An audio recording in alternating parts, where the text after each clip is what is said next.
Welcome to the presentation of the heat pump chiller unit in the project MultiPACK, a system to be installed at the Lake Garda in Italy. The unit is planned to be at the Lake Garda in the northern part of Italy. Initially, there have been a lot of numerical and experimental investigation with these units, as the hotel building has been postponed due to COVID. I will soon show you how this unit can utilize air as a heat source and heat sink to produce both hot water, cooling for chilled water in a very compact way. And also this system consists of an ejector supported evaporator, two-stage evaporation, which allows energy efficient production of chilled water.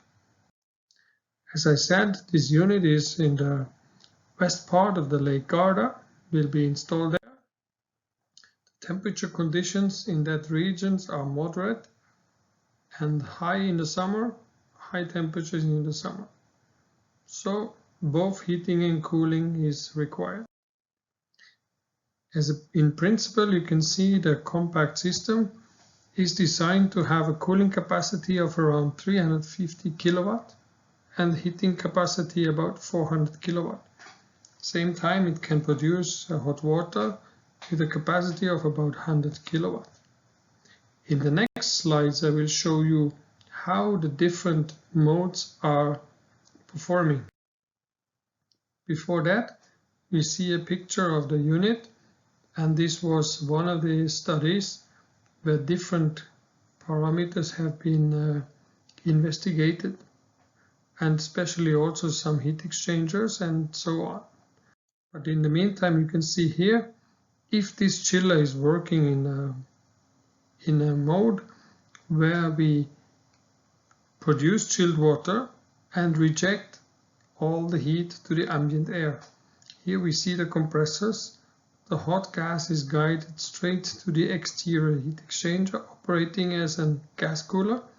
From there it goes through the internal heat exchanger towards the high pressure control valves or devices, mainly done by an ejector and if needed supported by an expansion device. Anyhow, downstream of the high pressure control valve we have the low pressure receiver and we have the so-called two-stage evaporation, which is ejector supported.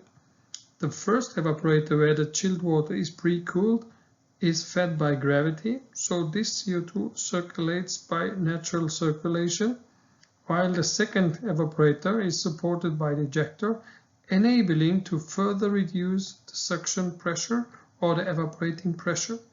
By doing so, we can achieve a larger temperature glide at a very elevated suction pressure to the compressors.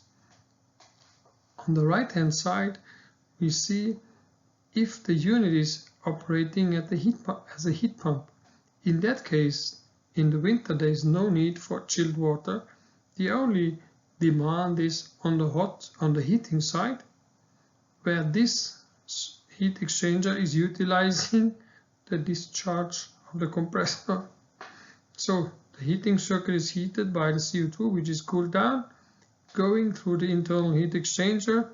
The high pressure valve is maintaining or is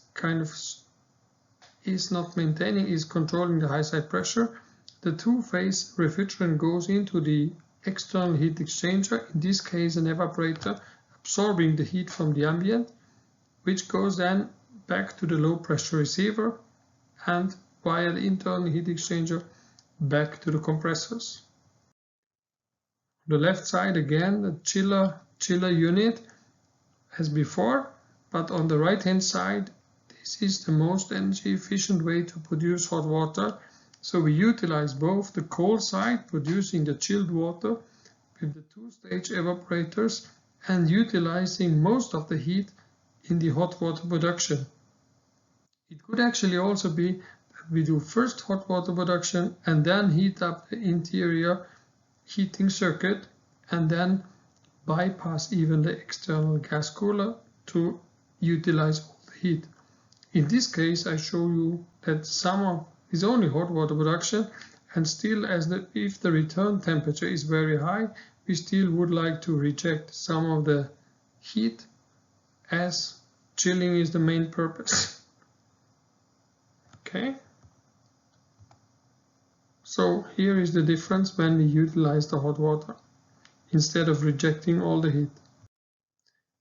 So some other conditions have been tested, or we test different versions, and we see the distribution between the evaporator, which is gravity fed, and the one with the ejector. It's more or less 50-50 or 40-60 in this way, but it is very nice working, and the COPs are rather high, around 5. That is very good, and you can see more of this presentation in another section. The reference will be given at the end. So this was the other part of the pre-commissioning, where this study on the heat exchangers shows a very good approach where we can validate the numerical results with the investigated results. Very good approach for one of these conditions which are typical in this operation.